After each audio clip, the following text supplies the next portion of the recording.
Well, what do we see with the fall of empire? Usually after the fall of empire, you have the emergence of city-states, right? Or so I personally see that as the future, where we have city-states that are interconnected via decentralized technologies. Welcome to another episode of AlphaCast. We're here today with a very special guest, David DuByne from the Adapt 2030 YouTube channel. You may know him from his daily talks about the Grand Solar Minimum. And of course, we also have Dr. Berre Lando on with us today. It's going to be a really fun show today as we get into solutions for the oncoming cold we'll be facing with the Grand Solar Minimum. There's all the scientific evidence and precedence for what we're dealing with is there. We don't want to get too bogged down with that today. Today we're going to focus more on solutions and what we can do for our own sovereignty and empowering ourselves to not only get through these times ahead, but also to really thrive in these times.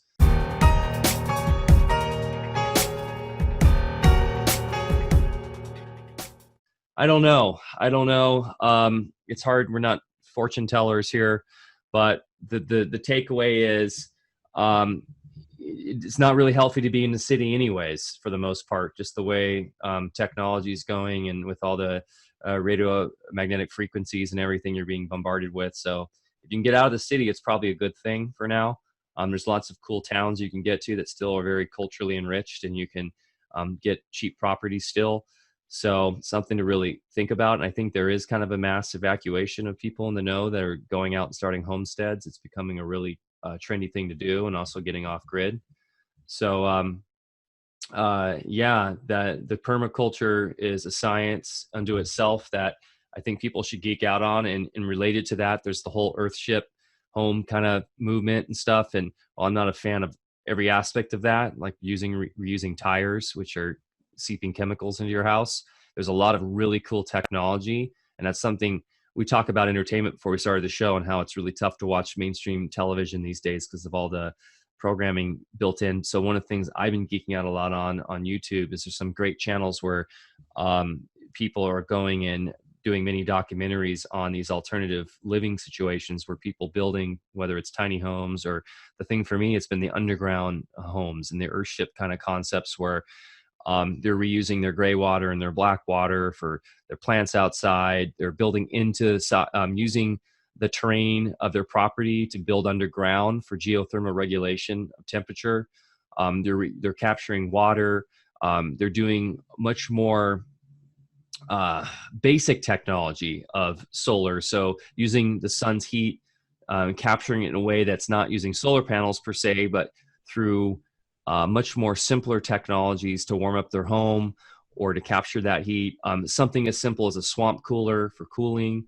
There's all sorts of really cool, ingenious ways that you can integrate basic technologies to be more self-sufficient and also more eco-friendly. That is really cool. So looking into those, and God, I want to drop some links maybe on the description here, and then YouTube and stuff. We have our new Patreon channel too that people are joining, and we're going to have a whole section there of resources so people can check out. But I've been really geeking out on that a lot lately, as these folks that are getting off grid, they're building into sides of hills or mountains or going underground. It makes a lot of sense, especially if you're coming into really cold times. The earth, the geothermal regulation of temperature will decrease your need for energy, decrease your need to burn fuels to stay warm.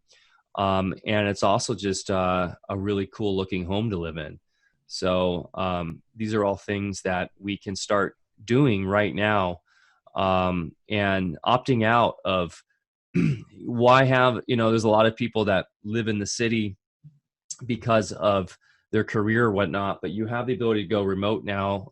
You have the ability to, thanks to the internet, get away. Like myself, I do technology stuff, so I was able to move my family up here to a very remote area that's gorgeous, in the Smith River recreation area where we can kayak and we can raft and we can fish and we can hike. So we have a really high quality of life. It's not like we're out in some really rural, boring area. However, we also have the ability to grow community. Like I spearheaded a farmer's market in our community this summer, and I started a bartering system for people, and really trying to get more education as far as our neighbors growing more of their food. And in generally, when you move out to the country, you notice most people are growing food. I mean, they've got at least summer gardens going, greenhouses, etc. So you already are way ahead of the game in terms of being more self-sufficient. But these are all simple things that people can start thinking about. And you know, you move out to a more rural place, you can still go visit the city for a weekend and enjoy the cultural enrichment of museums and going to sing a show and stuff. I think it's a really cool way to live personally. But yeah, look into the Earthship movement and getting off grid and getting more self-sufficient in those terms, because it's really simple technology. And there's people that are doing this thanks to permaculture and reusing, because of all the waste in our society. You can go out. One thing that I've been doing a lot with my kids, it's been really fun, is after school, we'll go into the forest and stuff, and we'll find all this old timber that's just been thrown away, or just on the side of the road even. We'll find old redwood slabs and build shelving out of. And there's all sorts of things you can do that cost literally no money as far as building and stuff. And there's really great resources now online where you can start looking into that. And you could maybe get out of your really expensive mortgage and get into a more eco-friendly living situation that would also empower you to have a much more efficient means to warm yourself by going underground. Yeah, and you want to stay out of debt as well, because things are going to get more expensive as we move forward. You want to have that available line of credit if you really need it. You know, everybody's so overextended right now. If you really need it, you're going to have trouble getting it. So my first thing is try to get yourself more out of debt, because you're going to have to maybe get more in debt as we move forward as the prices rise. Sure. So David, I'm really enjoying your Adapt 2030 YouTube channel.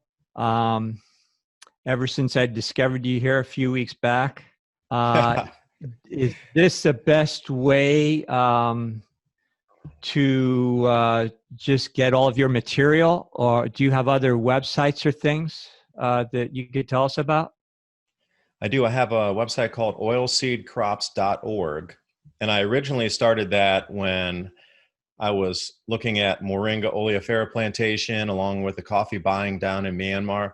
So I went through different types of plantations, but I've revamped the site since then, where I take all of the written content and try to, you know, compile it in a single place. But the most interesting thing on that site is the Grand Solar Minimum preparedness page.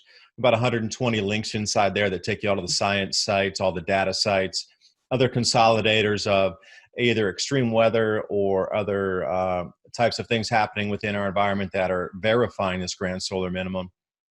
That's another way, because I do try to put my videos on there too that I finish up with. I put the podcast there, my own podcast. I have the written content as well as the videos all compiled in one place. Now, again, you know, Berre, you hit this on there about the wholesale and helping other people get ready around you, because no person is an island. Now, your community might be ready and the next community might be ready. There's going to be hundreds of others that aren't. So this whole thing of my greatest hope is that the information I put out there can help more people get ready more soon, because if there's other communities are more ready, I'm more ready because they're more ready. And if we can all get a little more ahead of the curve, then this is really that's the only reason I'm doing this. I mean, when you start to look at it, is there anything 15 years from now in terms of retirement and the economy? I don't see it. But, you know, as long as I have this breath in me to be able to help get people get ready for these changes, so we're all more ready. See, that's the thing. If we were all ready, we would all be ready. And maybe I'm just talking in circles, but it's all about getting more people ready, because then we can rely on each other. So maybe, you know, your community is totally up and running and the next community is, but what about the next one 20 miles away? If they could get more self-sufficient and up and running too, then they could start to connect like an interconnected web. And those are the people you'd be trading with skill set wise. Maybe they grow something you can't grow. It's in a different microclimate. Then you can start to compare and get everybody on board. But I wish there were thousands and thousands of communities like yours that were already ready, but it's just not. So sharing the info is the best way to try to do that. Well, what do we see with the fall of empire? Usually after the fall of empire, you have the emergence of city-states, right? Or so I personally see that as the future, where we have city-states that are interconnected via decentralized technologies. that to me seems like something that makes more sense than these large nationalistic kind of structures. But I would love to envision a world where we have something, because going more, we've seen that the globalization and the infinite growth model does not work. So we need to have something that's more holistic. And if we can have a more, community-based infrastructure like that, because we've seen that the way the leadership works on a global scale, it becomes too centralized and it gets corrupted too easily. And then people suffer. And we've seen that over the history with the fall and rise of empires. So maybe we can finally get it right after this time. But first and foremost, we got to weather the storm. And to weather the storm, we need to be, as you say, have communities prepped as best as possible, and hopefully those can interconnect. I think that's a fantastic way to kind of leave off the show, is find your community. And you can do that both virtually through stuff like Telegram, Discord, jumping into Steam It. Get off, Facebook and stuff's great, and you need it to stay connected with your family. And the older generations, the boomers and stuff, are really love Facebook because it's, to them, such a novel technology. But then you've got, like the high school kids are on, I don't even know what they're on anymore, because even Snapchat's kind of passé. But maybe we can get them all on the crypto decentralized systems. But yeah, find your community virtually and locally. There's all sorts of ways to go about doing that. I personally love the crypto community, because I think a lot of people that were attracted to it are seeing the issues with the system failing, and they're looking for solutions. And we were talking about, I always say it wrong, the what do you call it? Anarchapulco. Yeah, Anarchapulco. Like going to stuff like that and meeting folks there. Not only is it a great time at the beach, but you get to meet a lot of like-minded people that are looking for solutions. So those are the communities I feel are going to be the ones pushing the innovation to move forward, while the old guard, the legacy systems, are torn down, whether they like it or not. So that's a positive thing. And I think there's nothing but positives here with this discussion today. I think people could leave this talk feeling invigorated. One thing, if you own property, you can start to look around your own property and see, like, how can I build food forests? How can I grow more food? How can I really use my land to the most benefit to me and my community? And then start talking to your neighbors and seeing what they know and what they see. People right now, we've been pushed into these bubbles and our own little simulacrum, where we're in our own little echo chambers on Twitter, Facebook. Everything is delivered to our house, Amazon, Netflix, etc. And it's very easy to get isolated. And as consciousness, as infinite consciousness, we're all connected. Like, you are me, I am you. We are all the same. We really are. We're the same person. And we need to get reconnected in that way. And this is going to force us to do that. So there's just so many positives coming from this. So embrace your community, find your community, and start having these discussions with like-minded folks. And you'll find that you'll not only create new, great, wonderful friendships, but you'll also be empowered to not only take more sovereign control of your life, but also have more fun with it.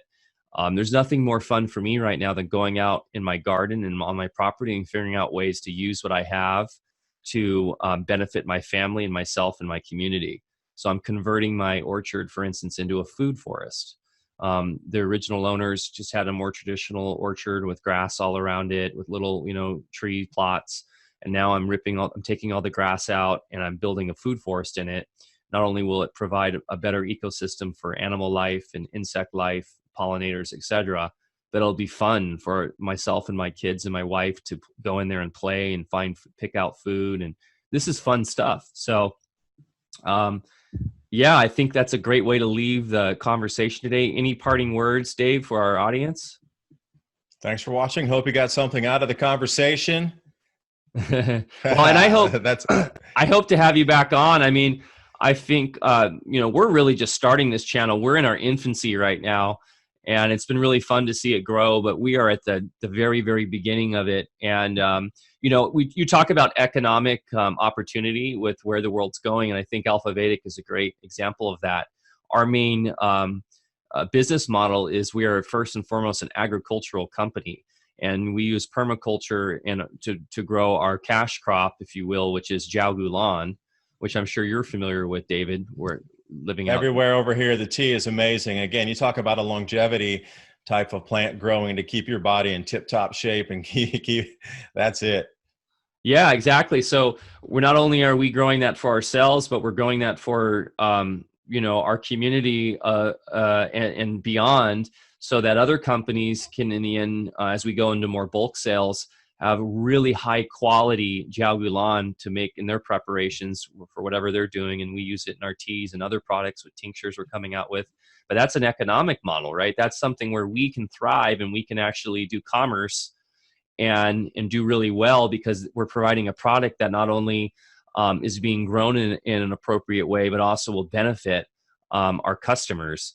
So that's just a model. This is the model that people can start looking into.